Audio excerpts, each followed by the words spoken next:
बल्डीरिया ward 1 UC5 के दोस्तों, जितने जल्द से जल्द पहुंचोगे उतना अच्छा रहेगा।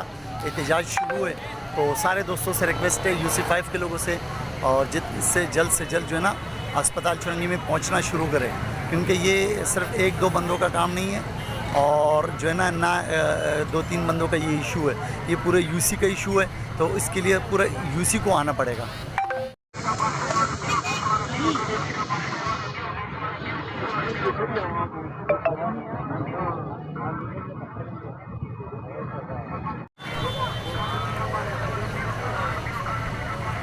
बल्डीरिया वार्ड 1 UC5 के दोस्तों, जितने जल्द से जल्द पहुंचोगे उतना अच्छा रहेगा।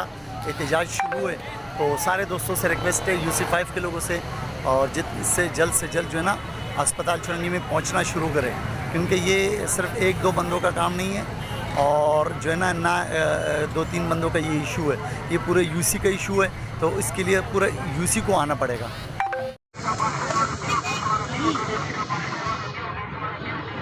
Thank you.